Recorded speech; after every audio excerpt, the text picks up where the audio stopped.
So I want to share a personal story with you today, one that started 3 years ago. This YouTube channel has mostly been the focus of me traveling across the country for a year in this car pulling a little teardrop trailer.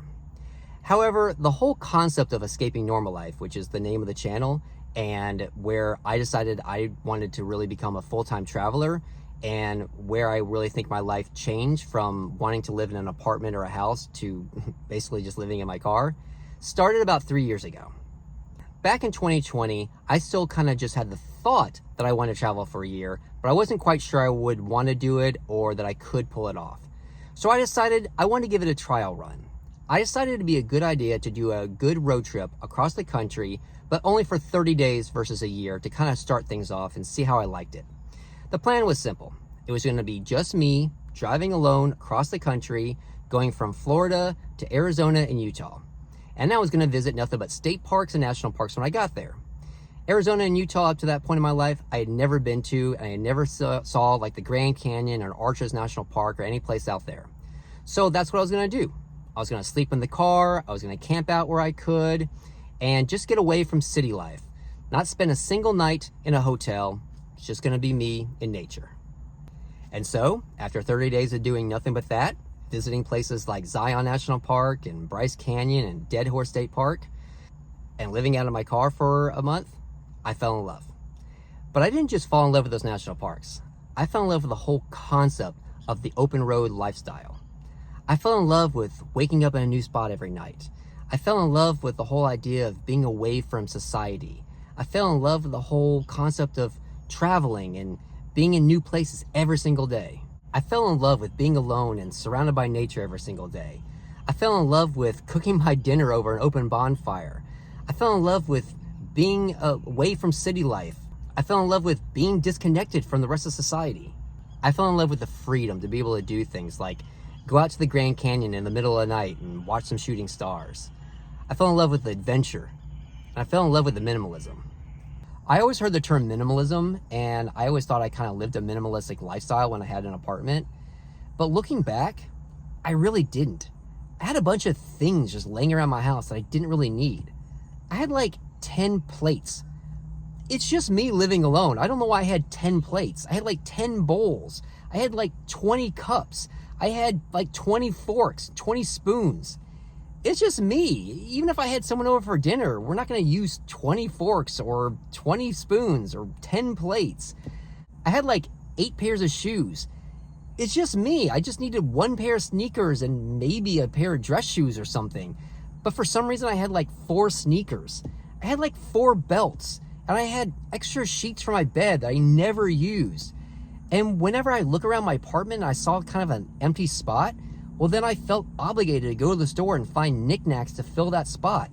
I'd put fake plants in places, and I'd hang up pictures on the walls. And while owning all these things in my apartment made it feel more like a home, they also kind of felt like more like a distraction. Because every single time I did something at home, whether it was trying to cook some dinner, or maybe I was trying to do some cleaning up around the apartment, or maybe just get on the computer and check emails or whatever, instead of being able to focus on just that one thing, instead, I constantly would look around the apartment and I would see things that needed my attention. Like maybe I needed to repaint the coffee table because it was a little chipped up. Or maybe I noticed that that picture was crooked, so I need to go fix it right away. Or maybe I would notice that the TV needed to be mounted a little bit differently in a different part of the living room. Whatever it was, I never felt like I was able to focus on anything because all these things around me just kind of always distracted me. And so during that road trip out west, I finally felt like I could focus.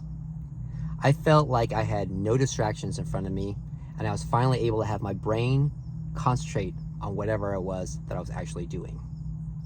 I wasn't thinking about my bills back home when I was on a hike. I wasn't thinking about something that needed to be fixed in the apartment when I was setting up my tent. I no longer heard my brain screaming at me about jobs, relationships, bills, family life, personal interests. If there was something I was doing at that moment in time, that's all I was thinking about. If I was setting up camp for the night, that's all I was thinking about.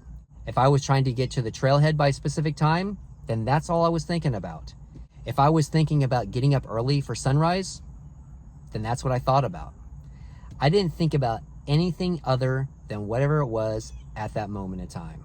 I no longer had all these thoughts in my head that just pulled me away from the present and distracted me from whatever it was I was doing. And that's when it hit me of why I was feeling so present in the moment. I no longer had anything to block my view. I didn't have a couch. I didn't have a TV. I didn't have pictures on the walls. I didn't have an entertainment center. I didn't have a dining room table. I didn't have 20 plates. I had one plate because that's all I needed. I didn't have 20 forks. I had one fork because that's all I needed. I didn't have extra sheets for my bed. I didn't have 20 pairs of shoes. I had one pair of hiking boots, and that was all I needed. I still remember where I was when it finally hit me. I was camped out in the middle of the desert. I was just outside the boundaries of Canyonlands National Park. I had just gotten my camp set up for the night. My tent was set up. My bonfire was going. And I just had this moment of realization of, wow, I don't miss any of my things back home. I haven't even thought about any of my things back home. I haven't thought about my TV. I haven't thought about my couch. I haven't thought about my toaster. I haven't thought about my blender. I haven't thought about my smart home light bulbs or my computer desk or any of the things I have back home. I don't really miss any of those things. And the reason why I didn't miss any of those things was simple. I didn't miss any of those things because I didn't need any of those things. None of these things brought me joy. All they did was bring me debt. They brought me clutter. They brought me confusion. They were things I bought to fill a void in my life that I didn't even realize I had until I left for this journey. And so all these things I had around my apartment, well, they all ended up weighing me down. Because while I bought them because I thought they'd all make me happy, in actuality, I felt like every single one of them just needed their own individual attention all the time. And so whenever I was out in my apartment, watching Netflix, for example, trying to relax, instead of sitting there thinking about, maybe I should upgrade my Wi-Fi, or maybe I should get a new dresser for my bedroom. Instead, I just sat there at my campsite on that 30-day road trip. I just looked up at the stars. And I realized that sounds hippie as all hell, but it made me feel present. It honestly just made me feel alive. And so after spending 30 days alone out in the middle of the desert, visiting all those national parks, that's when I realized that I wanted to do more. That's when the idea of escaping normal life, the YouTube channel, and the mental state really started for me. And so I realized that if I could do 30 days on the road and be comfortable with that, then I knew that I probably would be completely comfortable with doing a year on the road. And that's how and why I really put the wheels in motion to go ahead and quit my job and travel around the country for an entire year. It was that 30-day road trip that I realized that a true minimalistic lifestyle really made me feel better. And when I finally completed a full year of travel on the road, when I got back to Florida, I went ahead and I grabbed all my stuff out of storage that I previously had in my apartment, and I sold it all. I literally now only have the things I need to survive, and that's it. And well, that's how I basically went from getting rid of a bunch of stuff I don't need to only keeping the things I do need. That's how I went from an 800 square foot apartment to basically living in my car. Thanks for escaping normal life with me. Hey, check out my new Amazon storefront.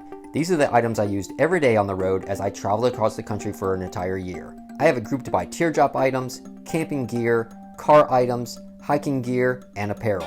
By making purchases in the link in the description, you're helping me and the channel make more videos for you.